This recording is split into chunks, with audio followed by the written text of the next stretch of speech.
Hundreds of thousands, maybe millions of Americans carry the AIDS virus.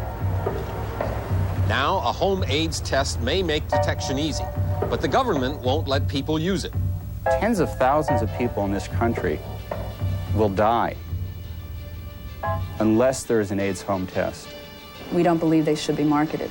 And the greatest concern that we have around them is the counseling. Why the government fears this test and the controversy surrounding it. That's our focus tonight.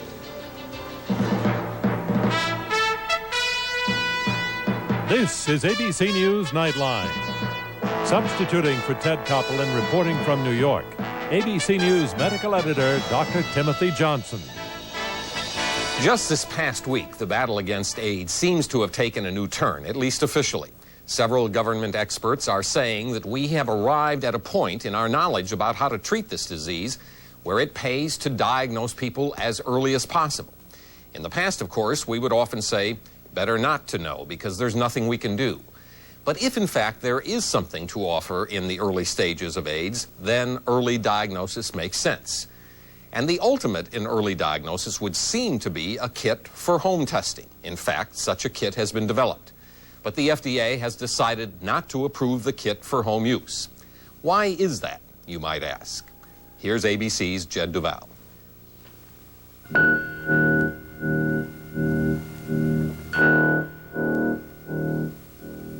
As the AIDS epidemic rages in America, medical science offers some new hope and asks for far wider testing of possible victims.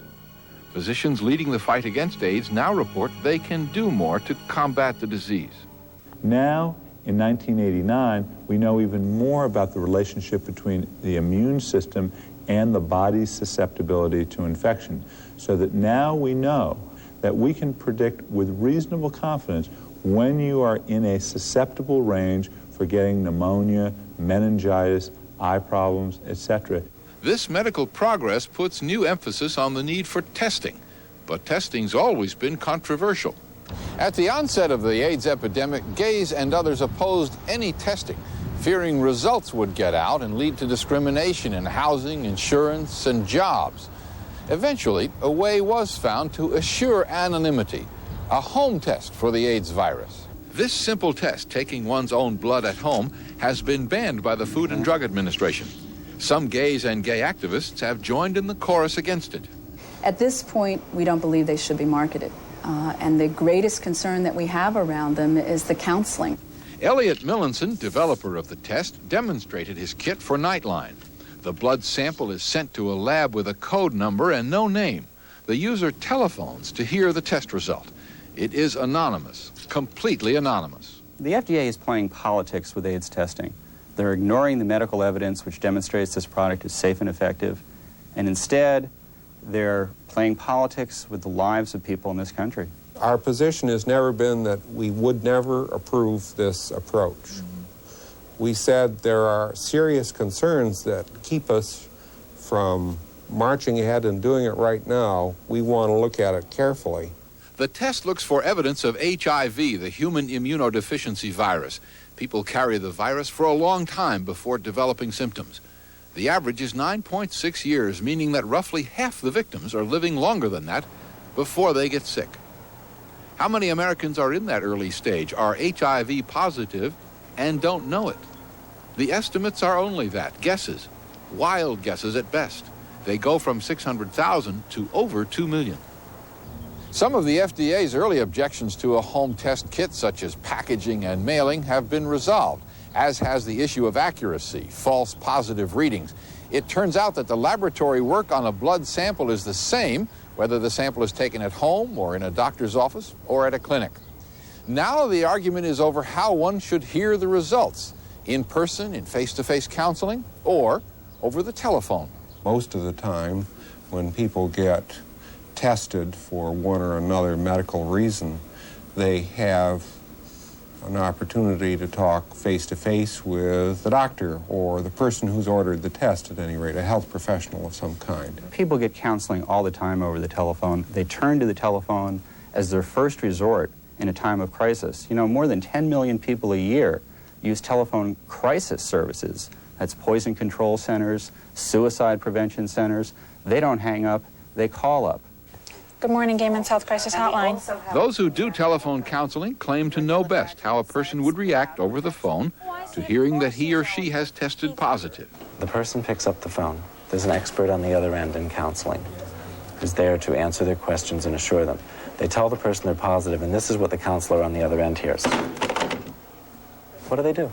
They panic, they're fearful, they disintegrate somewhat emotionally or mentally, and they need somebody that they've made contact with that has the possibility of helping them through that. Someone can receive their test results in one of these obligatory 15-minute or 20-minute face-to-face counseling sessions, get the result, then walk out the door, and then do something drastic too. A mini sample on the street demonstrated wide public awareness of the dangers of AIDS and a readiness for home testing. I want you to know that I would buy it. So if you're asking me, do I think it's a good idea from the standpoint of a consumer, yes. You could find out, I guess, without anyone else knowing. You know, you wouldn't have to go into a clinic to have it done. It's being more responsible, knowing that you have the disease and not giving it to anyone else. I'd go have another test. I wouldn't take that as an absolute positive. Well, I think it's better that you know if you have something, you might as well face it, because you're going to have to face it eventually. So. The argument about counseling, in person versus over the phone, may obscure a larger problem, the spread of AIDS itself, which many find alarming. Last fall, we had about 9 peer support groups for people who are HIV positive. Now we have 26 going. The number of AIDS cases in the United States has now reached 90,990. Of those, 52,435 have died. In coming years, it is expected, those numbers will rise steadily and dramatically. The only way you know whether you're infected is to take a test. And we know that 30% of individuals will only get tested if there's an AIDS home test. Without knowledge, they will unknowingly infect others. They will fail to seek medical treatment which could help prolong their lives. And that's what the FDA has done by not accepting applications. It's withheld that choice from people. Jed Duval for Nightline from New York. Later in this broadcast, we'll talk with the developer of a home test for AIDS and with an AIDS counselor critical of the use of such tests. But first, when we return, we'll be joined by the head of the federal government's AIDS research effort, Dr. Anthony Fauci. Dr. Fauci, detail for us some of the medical reasons why early diagnosis, even before symptoms, might make sense. In other words, what difference would it make to persons with AIDS and to their medical care? Well, first of all, with regard to the person who is infected and his or her own medical care, it's becoming very clear now that if you follow certain parameters, laboratory parameters, such as the number of immune cells, what we call these T4 cells, as they drop and get lower and lower, you can virtually predict that the person would be at a very great risk for developing one of the complications of HIV infection, such as, for example, pneumocystis pneumonia. And we know now that you can give prophylaxis for pneumocystis pneumonia when the T4 cells fall below a certain level. Before they actually develop the infection? You might, not only before they develop the infection of pneumocystis, but before they even have any symptoms of any sort. Also, treatment, for example, it's very clear that a number of therapies, if given earlier on, before an individual develops full-blown AIDS or multiple complications, might have some mild symptoms, that might be more beneficial than waiting until you have a catastrophic event. For example, there's a study going on right now. We don't have the results of the study, and I hope they will be forthcoming within a reasonable period of time, using AZT in people who are completely asymptomatic and comparing it to a placebo to determine if, in fact, AZT can prevent the onset of disease in people who are totally asymptomatic. Now, if that study proves to be positive and beneficial, then that will be even more reason why individuals should know whether or not they're positive, even if they're asymptomatic. Do you have any hard data that this kind of early treatment or prophylactic treatment can actually add months or years to lives? Well, I don't think there's any question that the studies looking, for example, at prophylaxis against pneumocystis pneumonia was very clear. Aerosolized pentamidine now, studies that were just completed in individuals who've had a bout of pneumocystis pneumonia, that when you take prophylaxis of aerosolized pentamidine, you can prevent the second bout. And also we know from a number of studies of people who already have symptoms or who have AIDS that it seems the earlier you treat people before they have immunological deterioration, the better you do. That could be interferon alpha, that could be AZT. There's no question now that the data is accumulating and accumulating rapidly, that the earlier the better. You keep using the phrase, no question. You mean there's literally no debate anymore? Well, there'll always be debate in biology unless you have hundreds and hundreds of studies to confirm it. But the indication now among individuals who have experience taking care of AIDS patients that that kind of earlier intervention definitely has great benefit. That's one of the things. The other thing, it's important for a person who can be asymptomatic and infected to know about it, so in order to prevent the spread of infection to their loved ones, their sexual partners, or what have you. Okay, I know you're not here to comment specifically on the issue of home testing, but I gather you are an advocate of early testing. Certainly. I think if someone feels that they have participated in risk behavior, there should be widespread voluntary testing with counseling associated with it. And we always emphasize the counseling. All right, and that indeed is the issue we're going to talk about when we return on the issue of home testing. We'll be joined by the developer of the home AIDS test, Elliot Millinson, and by one of its critics, Dr. Martha Gross. Mr. Millinson, we say that your kit and those similar were denied approval. In fact, as I understand it more accurately, the FDA has even decided not to review any of the data, not to even consider them in usual fashion. Am I correct on that? Yeah, you are. The FDA in March of 1988, responding to a submission that my company submitted in December of 1987, which contained data from clinical trials which showed that an AIDS home test was safe and effective, the FDA responded to that submission not by studying the evidence. Instead, the FDA said, we will not study the evidence on your AIDS home test. In fact, we won't study the evidence on any company's AIDS home test. We refuse to accept the data. Now, and that still stands. Why is that? Well, their letter stated that their reason was, quote, based on the input of advisory groups and interested parties. Many AIDS activist groups, some of the medical groups, have opposed AIDS home tests without looking at the evidence. All right, Dr. Gross, you're one of those who has opposed the test. I'm not going to charge you with doing it without looking at the evidence. But in fact, when you hear this kind of dynamic, why is it that there is such opposition to it, even apart from any evidence that might be in its favor?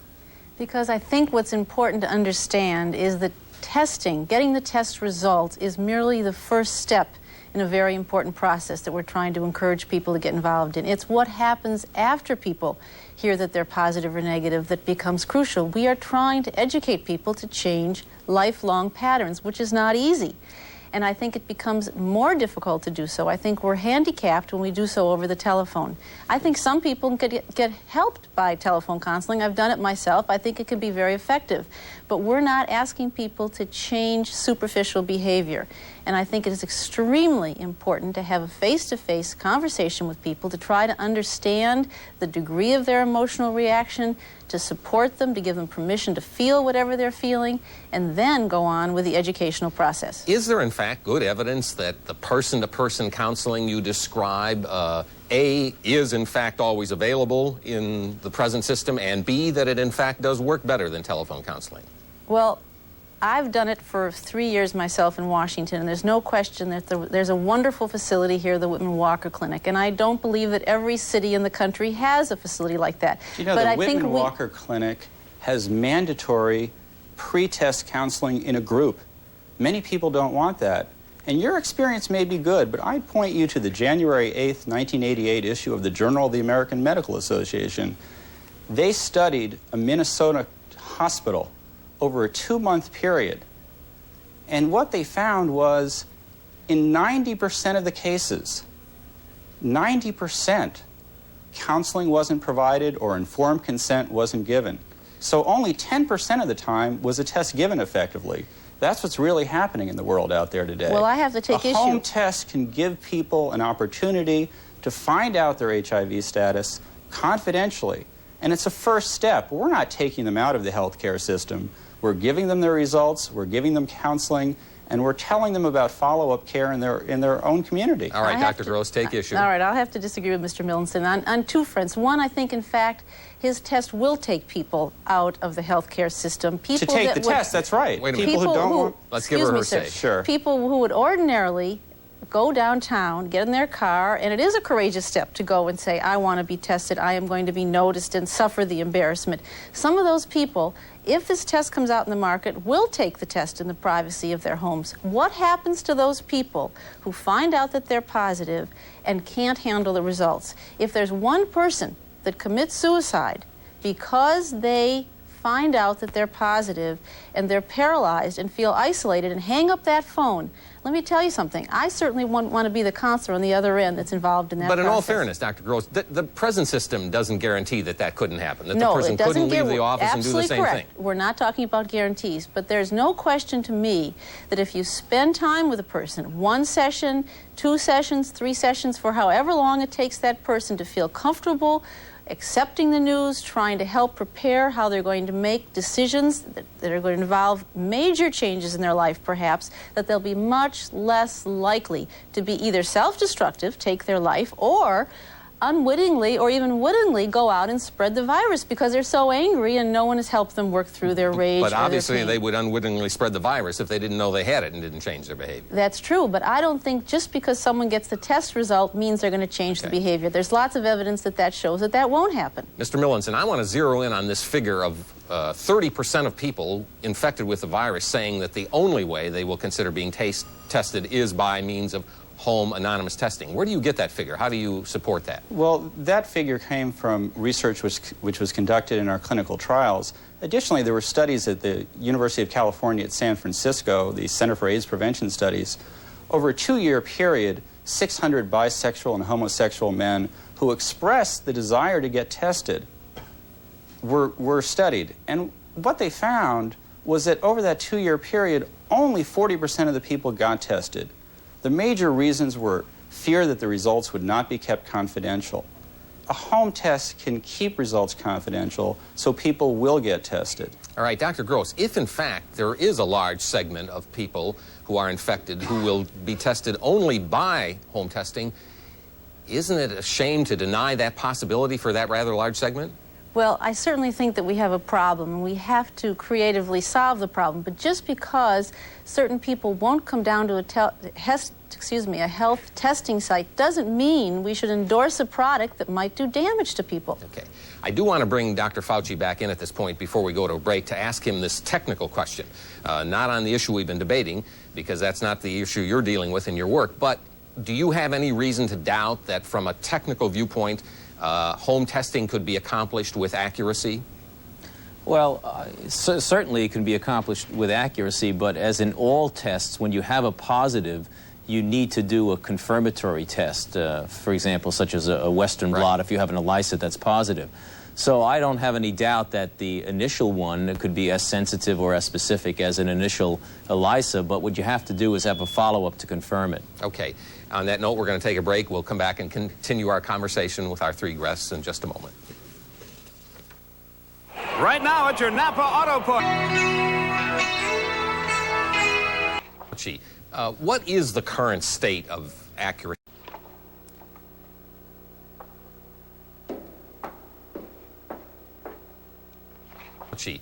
What is the current state of accuracy in testing on a general basis throughout the country right now, just as a continuing issue? Well, if you look at ELISA tests, they're extremely sensitive. They're in some respects less specific than they are sensitive. But if you combined an ELISA, you can get well into the high 90% sensitivity and some reasonable specificity. And then when you get a positive, you can confirm it with a Western blot that's much more specific.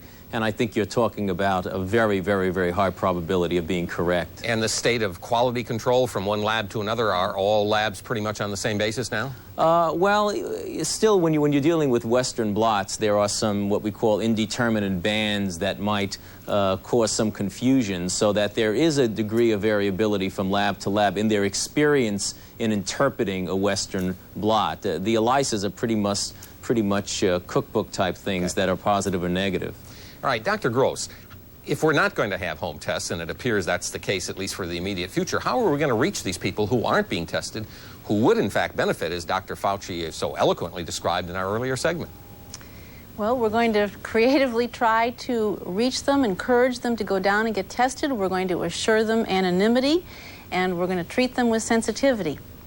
Okay, Mr. Millinson, I gather you don't think that's going to happen short of home testing. No, I don't. I think for some people it will happen. I think home tests are a creative alternative for people who don't want to use existing testing alternatives. It's safe, it's effective. The Food and Drug Administration, because of politics only, refuses to even study the evidence, and that's a scandal. All right, we haven't raised the issue of cost in this discussion. Is that a significant factor in any of this? Well, the cost of this test would retail for $20 to $25, which is significantly less than many physicians charge. Also, this test could be given away at clinics, and it would be a lower cost than the government is currently paying for testing. Yeah. Well, we are out of time. I want to thank you all for joining us. Dr. Fauci, obviously good news that you're bringing to us. And in terms of this discussion, I have a feeling it's going to be an ongoing issue that we're going to be hearing more about it. We thank you all for joining us tonight. That is our report for tonight. I'm Dr. Timothy Johnson in New York. For all of us here at ABC News, good night. This has been ABC News Nightline. If you wish a printed transcript of this or any Nightline broadcast, please send $3 to Nightline Transcripts, 267 Broadway.